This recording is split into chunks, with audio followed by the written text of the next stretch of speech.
chief in 2020. We had that Gulf Point fire, which was, again, the biggest fire that's ever been on South Padre. We believe it was started by lightning. It started early in the morning, around 6 o'clock, I believe, and it started spreading throughout the building. And then we got the 911 calls for smoke showing. We had multiple agencies throughout the valley and outside of the valley. Well, not outside of the valley, outside of Cameron County. We had fire departments from far that were responding over. That was a fire that lasted about 17 hours from start to finish. Lots of coordination that was going through that. ICS training played a huge role, which is something that you have to be able to maintain and be an incident commander of a scene of that magnitude.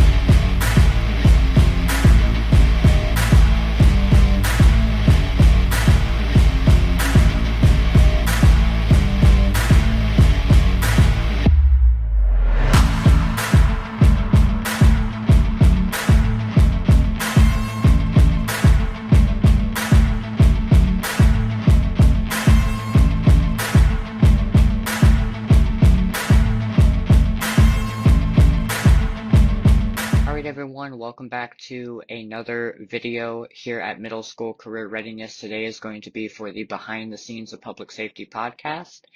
Today we have Chief Jim Pigg from the South Padre Island Fire Department, and this is going to be Season 2, Episode 1. So I'll let Chief introduce himself. Good morning, everyone. My name is Jim Pigg. I'm the Fire Chief over on South Padre Island. Beautiful day out here. Looking forward to this meeting with Riley, and we'll go from there. Morning, Riley. Morning. So our first question is, what inspired you to become a firefighter here, and how was it, or how did it impact your personal and professional life? I moved to South Padre in the year of 2000. I was 35 years old when I came down here, and I was on a sailboat. I was going to live on a sailboat down here. I'd sold a business up in Dallas and moved down, and just fell in love with the island. Decided to stay here for a while, and I saw an opportunity that was knocking on the door that said that they were hiring for the fire department here on the island. I decided I'd wanted to be here for a while. I'd always thought about being a fireman when I lived in Dallas. I just never went that direction, and I thought I'd take that second opportunity and a second chance to start that career, and went through the academy and graduated in 2004. And from there, here we are. Okay. Can you give us an overview of your job as the fire chief? I would say that pretty much everything that goes through emergency management is going to come through my office, as far as fires, hurricanes, any kind of mass casualty incident, things of that nature. And what I do is more as I supervise and figure out who needs to be where and what positions need to be addressed for whatever conditions that are out there. Also maintaining the fire station, the apparatus. I do have an operations captain that helps me tremendously with that, but it's just kind of an overall to make sure that everybody's in place where they're at, where they're needed, and to deal with personnel issues. That's a big one, believe it or not. And just the day-to-day operations with the city management, the city council. So a little bit of hands-on with everything that goes on with the city. Okay. And as a fire chief, I know like battalion chiefs, those do respond to calls. Do you respond to any calls as a chief, or are you strictly administrative in your office? No, I still respond. I'll still go out to the beach for an ocean rescue situation. I might not always get in the water or to something to that effect, but yes, I still do respond. I still have gear for the fireside in my truck, so I respond to major calls. We've got a really outstanding team that works here, so I try real hard not to micromanage and get involved with their day-to-day operations. If it's a big scene, a big fire, something that's major's happened, yes, I definitely still respond. Okay. How do you balance the commitment as a chief to the fire service within your personal life? It's something that's just become like second nature, I guess. I've lived here for 25 years. I literally live 3 blocks from the fire station. I hear the tones go off. I hear the guys pull out of the station. So again, with having such an outstanding team, I don't have to respond all the time. So I still do have time for personal life and to be able to travel a little bit. I go to conferences and try to take a couple of vacations here and there. But I'm able to do that because the people that I work with do such an amazing job that I trust that their judgment. I trust what they're going to do while I'm here, and I know that everything from administration in-house to my amazing executive administrator, Rosa. She does an amazing job that I can count on her for just about anything. She pretty much runs the department. So um, it's a pretty good balance. It took a minute to get here. When I first started as chief, we had within a couple of months, we had the biggest fire on the island that happened at Gulf Point. That was something to deal with. And then, we also had COVID going on. So that was a huge eye opener trying to deal with COVID, just coming into the position, being here for, 2 or 3 months. I got promoted up in December and we had COVID come in 2020. And I believe it was March 17th is when we started shutting down the island and trying to really deal with COVID on a mass casualty incident when people started getting sick. So that was a challenge. But over the years, being more comfortable in the position and being more comfortable with the people that I do work with, I'm able to balance it pretty easily, actually. Okay. Um, I know your bio says you started as just a firefighter EMT. Could you explain how you moved up the ranks from the base level to fire chief? Basically, time, as people come in and out of the city. At one point when I first started, we had a pretty good turnover rate. We had people that were leaving. There was room for advancement, for promotions, and I didn't plan on leaving. I was stuck here. This is home now. So as I was able to do that, I just went up through the ranks and was able to test out, be promoted up to driver, and I drove the engine for years. That was probably the longest job that I had working with the department. Then we started beach patrol in 2008. I was able to do that under the fire chief that was currently here at that time. His name was Chief Bernie Basket. He enabled me to be able to go out and talk to the beach patrol chief up in Galveston. His name's Peter Davis. He was an integral part of getting beach patrol started down here in 2008. And so as I got more involved with that, with the United States Life Saving Association, we started branching out and hiring lifeguards to work part-time here on the island. And the fire chief that was able to promote me up to captain, his name was Doug Fowler. He was here and promoted me full-time to the beach patrol. So I just worked the beach and got off the trucks. I did that for about 3 or 4 years. And then when he decided to retire from here, the job position was open and I took an opportunity and took a chance and applied for it. And we're going on 6 years as fire chief now. Okay. Um, so the next thing, I did read your bio on the website. It's a lot. Do you mind if I read it real quick? Sure, go ahead. All right, so it says Fire and Ocean Rescue Chief James L. Pigg. Chief Pigg was appointed as the Fire and Ocean Rescue Chief of the city of South Padre Island on December 30th, 2019. He is also the city's emergency management coordinator. Chief Pigg has been a member of the South Padre Island Fire Department since July 15th of 2005. He was hired as a firefighter EMT. He has also been a member of the South Padre Island ocean rescue and beach patrol since its inception in 2008 and has been a resident of South Padre Island since April of 2001. Chief Pigg started the junior lifeguard program in the summer of 2018 and has watched its numbers grow each year. Chief Pigg holds the following degrees and certifications: Associate's degree of Fire Science from Weatherford College, Associate's degree of Fire Administration from Weatherford College, Master Structure Firefighter through Texas Commission on Fire Protection, Emergency Medical Technician B, National Fire Academy, Fire Service Financial Management, National Fire Academy Management and Planning, Specialized Operations, Master/Instructor Scuba Diver, 50-ton Captain License. So, could you talk to us about your other jobs as the Emergency Management Coordinator, how Ocean Rescue ties into the fire department, different degrees and certifications, and different things you've started, like the Junior Lifeguard Program? Sure. It says here to start with the JG program, so we'll do that. The junior lifeguard program was something that we saw as necessary, and not only necessary, but just a really good tool for the island kids that live here that didn't have a whole lot else to do during the summer. So it's basically like a little mini summer camp.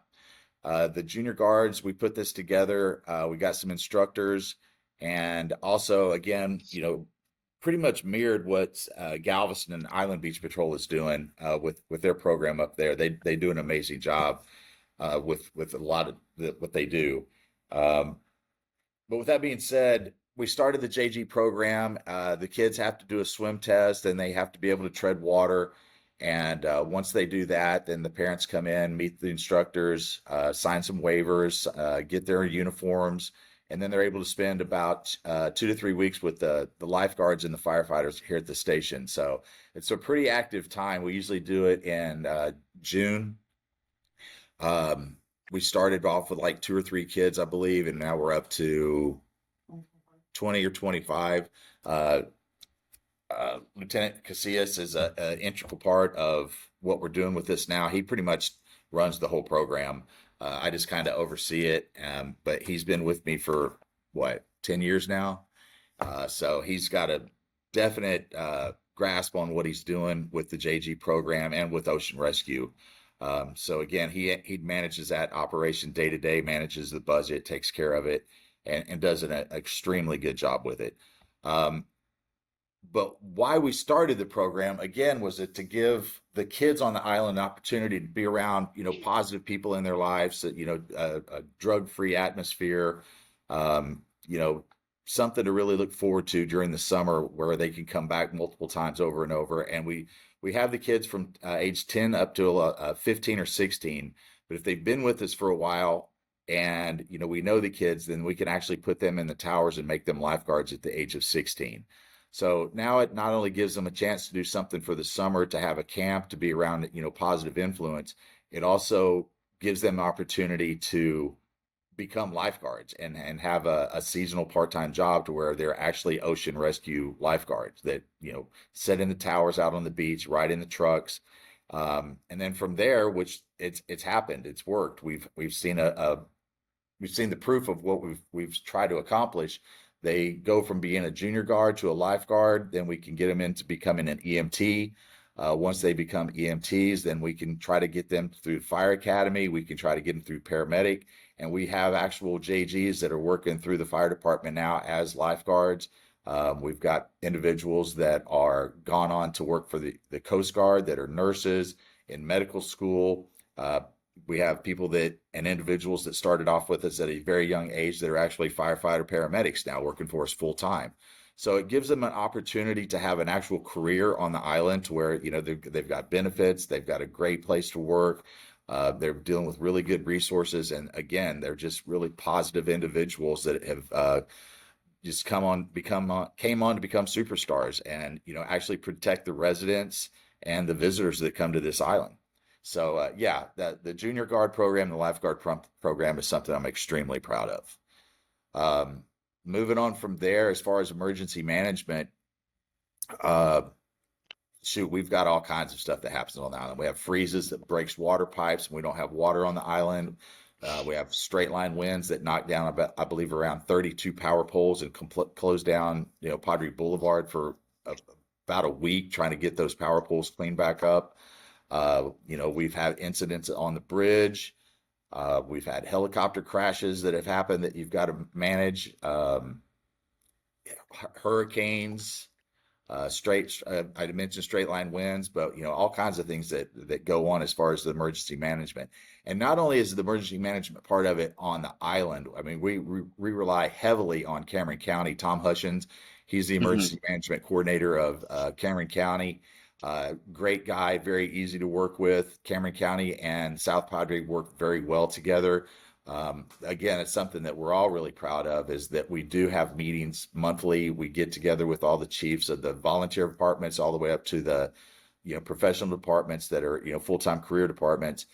We meet with ambulance services, hospitals. So we've got a really good relationship with everyone, and we work really good together when it comes to mutual aid and to dealing with these emergency management situations. The flooding that just happened, the storms that we had over there, we're all part of that, and we're all dedicated to making sure that the people of Cameron County are taken care of and managed accordingly.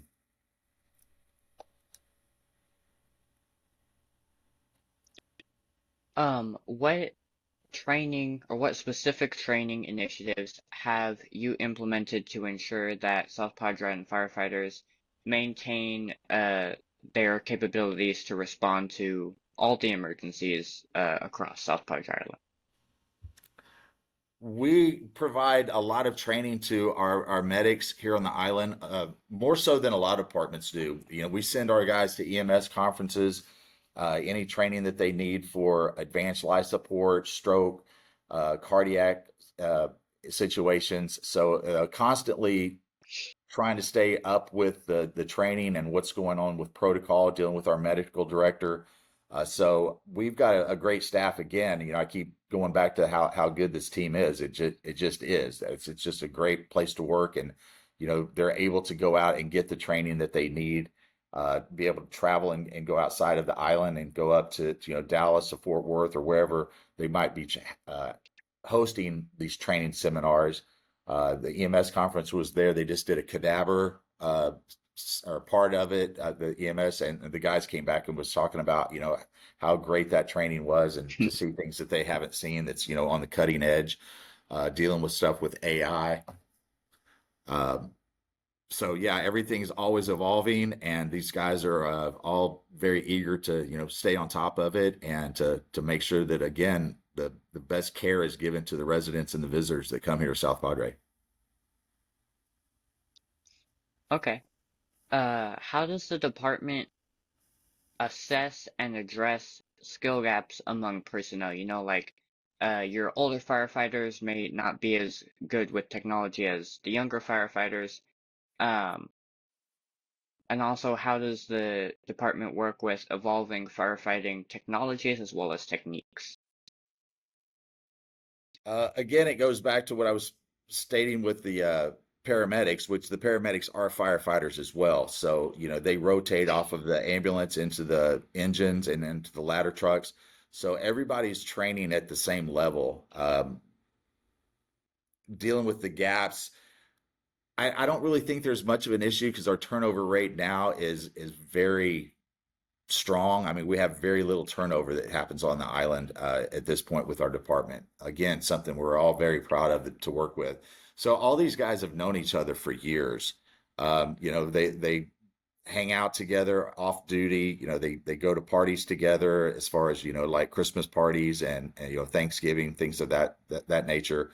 So I think the gap probably initially was there, but as they've grown to become friends and they've known each other for so long, I think that they've bridged that gap, and they're able to come together and understand that the younger guys have a different way of looking at things that the older guys do, but they've figured it out, and it works good, and it meshes really well within the department. Again, from all the way up from the lifeguards, working together with the firefighters, They're housed in the same building. So, when the firefighters cook dinner at night, the lifeguards are invited to come up and eat with them.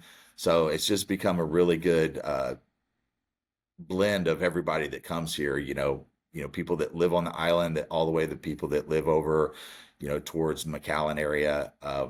It just works. And it's because of the fact that they've all worked together for so long, and that they're all willing to have an open mind and be able to, accept new personalities and accept new ways of looking at things. Okay. Could you or would you out or sorry, could you outline your vision for expanding the department, for expanding training and expanding the department's capabilities over the next few years? Well, that's a great question. It looks like we're going to start growing quite a bit here with the expansion of the new bridge that's been approved. Once that bridge starts construction, which will be soon, we're going to have to start looking at additional fire station up on the north end that's going to be able to respond to that area. It's going to start growing with growth. The business development, residential development will start moving in that direction. It's going to be a long bridge. I'm not exactly sure how many miles it is, but it will be an extremely long bridge, many times bigger than the one that's already existing. And so we're going to have to respond to that. We're going to have to respond out there. So we're looking already at this year is starting to look at how we're going to develop and expand out towards the north end, whether it's a substation or different apparatus, different personnel. So that's something that we're really looking forward to and gearing up for, that would be in the near future over the next few years. And with Next, everything that's going on with the city too, inside and internally, we're looking at more personnel in the near future. We're looking at hopefully expanding beach patrol to where we have a few more people that are coming on full time throughout the year, instead of with just one person that's just here year round. And again, hopefully we'll just be able to just continue to develop programs that will achieve these goals. so the next question is, what kind of medical training does South Padre Island provide for their firefighters slash medics? One thing I did want to change about the question is, I know some departments will pay for their firefighters to go get their EMT and go get their paramedic certification. Is that something that your department does, or do they have to pursue that on their own? No, that's something that we try very hard to make sure that everybody has all the training that they need. When we hire in as a firefighter paramedic, paramedic is the prerequisite. We will hire a paramedic without a firefighter certificate, and we're able to put them through school. We just don't hire uh, individuals that don't have their paramedics at this time, just because it's such a challenging course. It takes a while to do, and it can be distracting from them as doing their job while they're here. So the not to say that the firefighter academy is not difficult as well. It's more manageable to do online, and you're not so much hands on. And then at the end of the firefighter academy that you do online, you're able to go up and spend 2 or 3 weeks to do your skills. So it's just more manageable to be able to bring in uh, paramedics and deal with the fire academy on the backside. Um, but yeah, that's was there a secondary part of that question? No, there wasn't. The next question is, you as a chief, is there any training that you have to uh like redo every year? Is there any training that you specifically have to do to be a chief? What does training look like for the chief's position in specifically? I have to make sure that all of my medical certifications are up to date. I do CE hours for the certifications that I have to keep those maintained. I still attend conferences. I just got back from the FDIC, which is in Indianapolis, Fire Department International Conference. I'm attending another training, a week-long training for Texas Department of Emergency Management up in Fort Worth this year.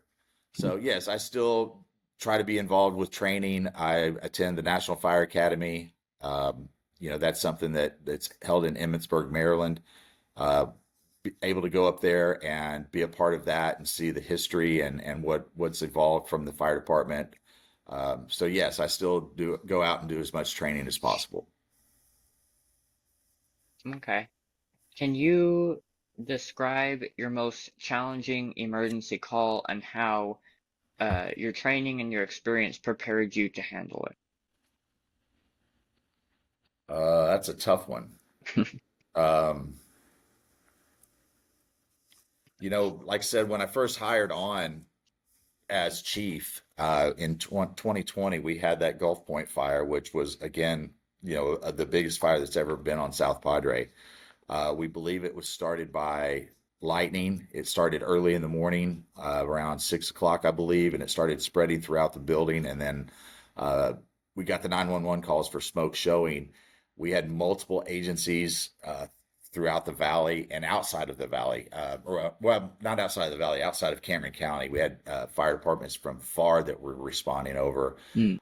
That was a fire that lasted about 17 hours from start to finish. Lots of coordination that was going through that. ICS training played a huge role, which is something that you have to be able to maintain and be an incident commander of a scene of that magnitude. You have lots of different moving parts in it. You have rehab, you have triage, you have to have backup for personnel to alternate back and forth. You have to be able to fill your cylinders. So there's so many moving parts that go on with the scene of that magnitude and of that nature. That was probably one of the most challenging ones, again, because I just had started as chief. So it was uh, at times a little overwhelming. It was a huge fire. And then again, COVID. I mean, Mm-hmm. that was that was probably the most difficult to deal with on a grand scale. I mean, that went on for as long as COVID went on. Uh, Trying to maintain the island and how people get over here and the triage that is involved with that, plus the personnel issues. People that were dealing with their family members being sick, and we had a few firefighters that lost loved ones. So that was really difficult, and I think that one had nothing to do with certifications or training. I think that was just empathy for everything that was going on, and Mm-hmm. trying to work hand in hand with everybody just to deal with it. From the mayor to the city manager to council to the citizens, your friends and family. I mean, that was just probably the most difficult thing that I've dealt with on a grand scale, and hopefully that will be the most difficult that I'll ever have to deal with. Um, but it's just having experience to be able to handle things and try not to make things a stressful situation, because if you're in a position like I am and you're not handling that situation correctly, it spills over to your team, and it spills over to your ability to make rational decisions. And um, at least I think so. I think that we got through it pretty well. Okay. Um, has your department managed increasing variety of calls beyond traditional firefighting, such as medical emergencies or hazardous material incidents? Uh, we definitely have a variety of calls, with what our conditions are as far as weather. It's always changing. Um, we have beach calls. We have people that are on kiteboards. We have people that are on surfboards, jet skis. Um, we have car accidents to your typical fires, things of that nature. So it's very diverse here on what we're dealing with on a daily basis. This morning I can probably hear the tones going off. We've had a very active morning this morning, and the island's not very busy. Everybody left and went home from Easter, so Mm-hmm. we still have people here, and we still have to be on the ready, just on a daily basis. So can have people fall off of roofs that are doing construction to getting caught on top of buildings. Um, just again, just a major variety of things that happen on the island and what's going on here. Um, the next question is, could you talk about how it is working as a firefighter or even being the chief of a department in a high tourist populated city? Being diverse, you have to just have a know that there's language barriers. There's people from all over the world that visit here, so that can be a constant struggle sometimes. Um, Again, the island was super busy this weekend. Lots of calls, lots of stuff going on, traffic delays, and so forth. And then this morning, it's completely quiet. You look out on the streets, and it looks like a very slow, just calm, mellow day. And we have all kinds of calls that are going dropping, and most of them are EMS calls, but we have had a few fire calls this morning. Um, but yeah, it goes from 0 to 100 really fast here. We've got Memorial Day coming up in about a month and a half, so we have fireworks starting every Friday night, and the tourists start coming back in, and we gear back up for it and go through the summer. And then once October gets here, or September, October, we're right back to where it's really nice and mellow, and pretty much the best times of the year. Okay. Um, what are the unique geographical challenges that South Padre Island faces, and how has your department evolved or changed their strategies to be able to combat those challenges?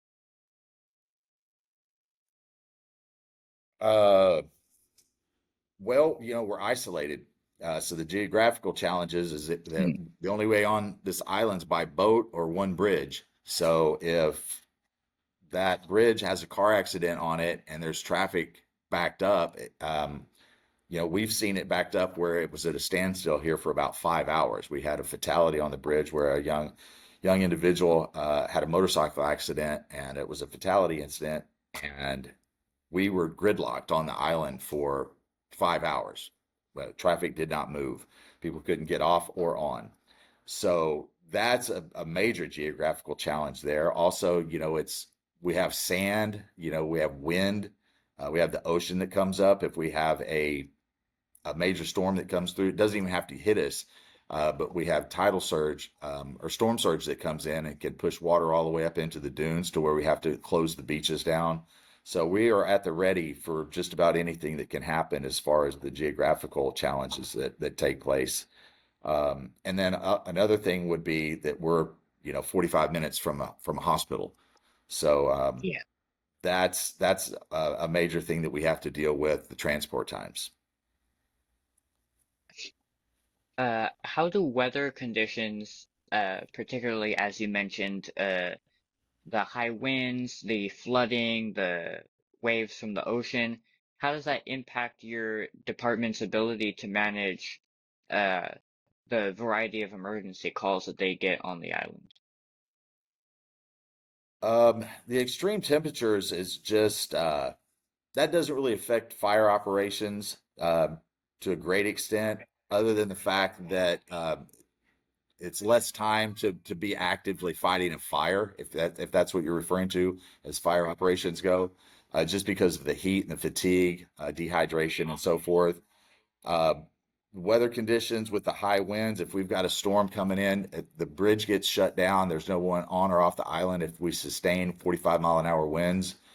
If it gets much over that, the fire trucks don't go out. We have flying debris that is flying around through the air. The water gets over the Padre Boulevard, and we don't want to take the chance on getting water through the intakes, because if we lose that engine, we're out of service. We can't respond to anything. Hmm. So it definitely can affect us on the weather conditions, on how we respond to those incidents.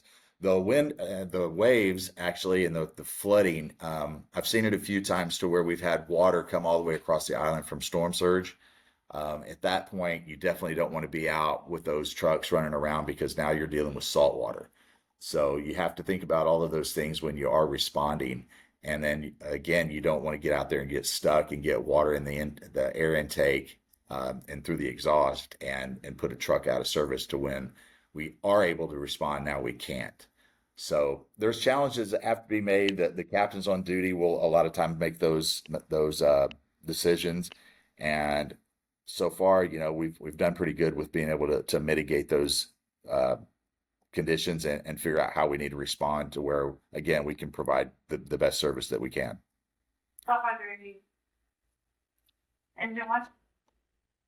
The next question here is, could you explain how, and you mentioned just earlier, 45 minutes away from a hospital, could you explain how not having a 24/7 hospital on South Padre Island affects your ability to be able to treat highly injured patients?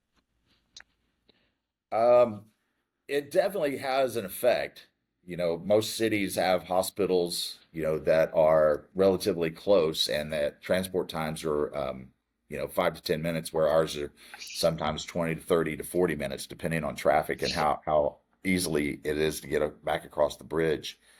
Uh, but the 24/7 hospital would make quite a bit of a difference as far as transport times when we get busy during spring break, Semana Santa, the summer months, and then sometimes it's just crazy busy just because it is.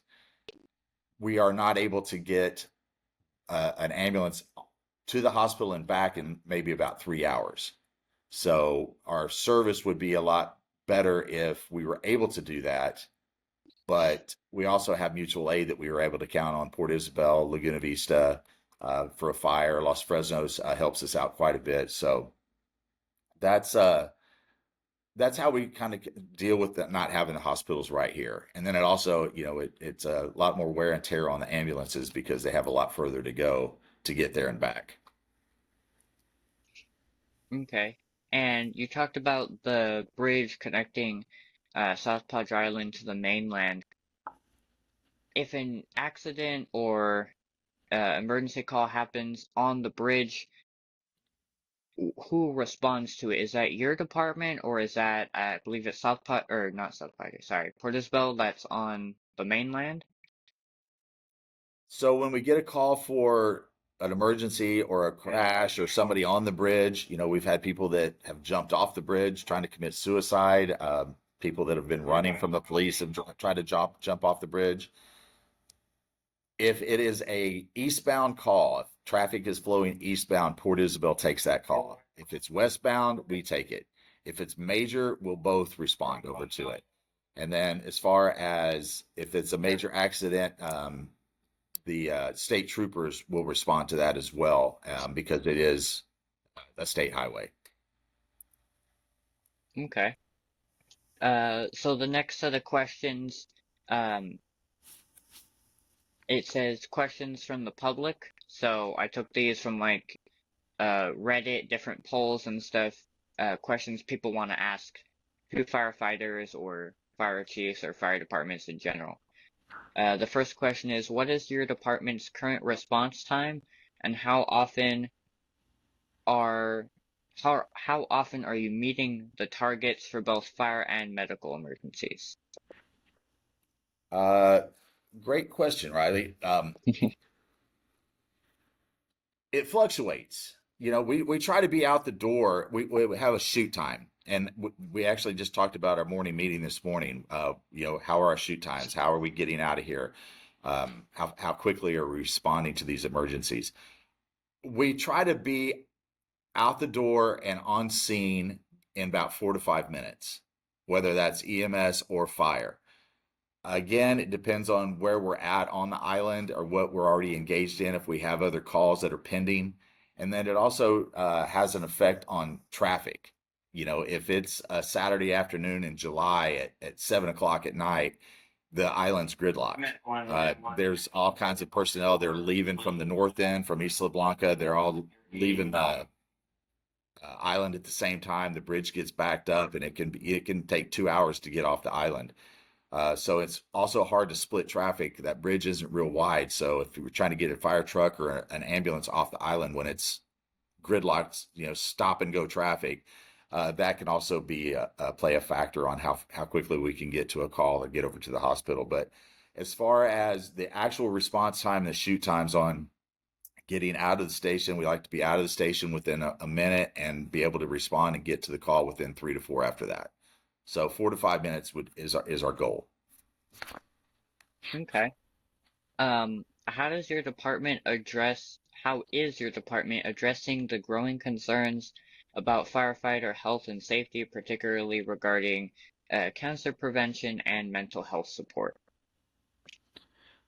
Well, health and safety is always a top priority. We want to make sure that everybody stays healthy and is able to have a long, continuous career. We have our bunker gear that we wear that has to be, by NFPA standards, it has to be, washed and inspected once a year to make sure that it's in good standings. We do have safety checks that we're on every call that we're able to have someone that does is the safety officer. So they're going around the scene doing safety officers and checks.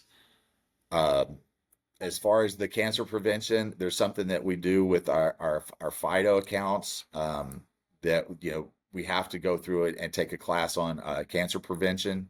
And then we have health support where we have, if somebody needs to talk to someone after a call or something that's bothered them, if they're dealing with a child that's deceased or an accident, they're able to utilize a program to get them started to where they're able to go talk to somebody and figure out what they need to do from there. Okay. What strategies does your department employ to handle staffing challenges during, as you mentioned, several large-scale emergencies that you have? Well, during the summer, we always staff up extra lifeguards. We put the majority of them are on there when we have towers and we have trucks running all summer long. So we deal with that and we already know that that's coming. We also have part-time individuals that we bring in from time to time. They play a huge role when it gets busy. They're able to come over and drive the ambulances and help out with transports and re-racking hose or whatever they need to do as far as a cleanup if we do have a fire. And then we have mutual aid. Again, we work very well with the departments around Cameron County, so we're able to call in other individuals. During spring break, Los Fresnos sends an ambulance over to help us out. The hospitals send individuals over to help us out. We have a triage area that's in the community center. If we do get busy, we can stage individuals that don't necessarily need to be transported, but maybe that we have an intoxication or a sprained ankle or something to where we can go stage those individuals there until we can transport them over and get them to the hospital and back without getting into our ALS capabilities and making sure our ambulances are staged for that. So we always put on more additional help during spring break, during Semana Santa, and again, busy holidays and so forth. Our staffing levels go up. The next question is, most fire departments talk about fire prevention, how that's the key thing that they do versus actually going out and fighting these fires. So what fire prevention actions does your department specifically employ? Well, we kind of blend it together. We do fire prevention and ocean safety at the same time. We'll have lifeguards and firefighters. They go to the schools around here. We have a couple of elementary schools and junior high schools that we'll go to. Every year we have kids that come through and we do little presentations on stop, drop, and roll. We have a fire marshal. He does an amazing job with going out and doing inspections, making sure that buildings are up to code. So that's a vast question or vast area that covers with fire prevention, but we try to really stay on top of it. There's Fire Prevention Week that we do. We have lots of little goodie bags for the kids that come in. Believe it or not, we have a lot of tourists that come through and want to tour the station, especially in the summer. Mm. So, we have little goodie bags for them with little helmets and things to do with the stop, drop, and roll, and how to call 911 and make sure to check on their parents if there's a fire and so forth. So, um, it's a pretty active fire prevention that we have here, and we utilize it every year. It goes on quite a bit, actually. Okay. And the final set of questions here. What advice do you have for someone who would want to get into the fire service, being a firefighter, or even being a fire chief specifically? Well, the goal, if somebody wants to be a fire chief, they obviously have to start as being a firefighter. So my recommendation would be to really look at departments that have a hiring program that once you get in, you can actually go through the paramedic and fire academy through them by taking the civil service test. If they don't want to go that direction, becoming a paramedic is the first thing I would recommend someone to do. But go in and talk to the department. Go in and talk to the current fire chief or the operations captain or just any of the guys and get their opinion on how they like the job, what it's meant to them, how it's changed their lives, how they like going out and making sure that they're the first responder. They're the ones that if something happens, they're the ones going to it. They're the ones that are reaching out to help. Um, that would be my advice on how to get into that, or join the JG program over here on South Padre, and we'll get you going through there. Okay. And if someone's in the area, they're watching this and they want to know, hey, how can I apply to be a firefighter at South Padre Island? How would they do so? They would have to go through the website and to see if we're actually hiring at that time. Then they just need to apply. They can also come by and do a tour of the station and talk to any of us on, what our current situation is hiring and what the outlook on for, future hirings is going to be.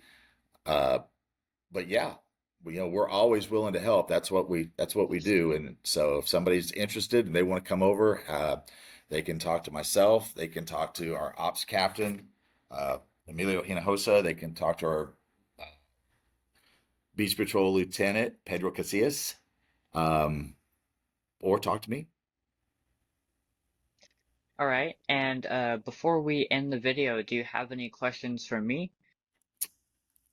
Not necessarily pointed questions, but thank you for what you do and what you're trying to reach out. I think it's pretty admirable and much respect. Okay, thank you. So for those of you watching, this was a interview with Chief Pigg from the South Padre Island Fire Department. This will be, when it's posted, it'll be the first episode of season 2. So if you haven't already, make sure to go check out all of season 1. We have 11 episodes within season 1. If you would like to donate to the channel to help us get more in-person and online interviews, buy equipment and stuff like that, you can check the link in the description of this video or in the channel description. There will be a Cash App link, as well as make sure to go check out our Refuge Medical link. That will give you 10% off, and it does help us fund in-person and online interviews as well. So that's going to be the end of our video. For those of you watching, stay safe, and thank you to Chief Pigg at South Padre Island and the PIO for helping us set up this interview.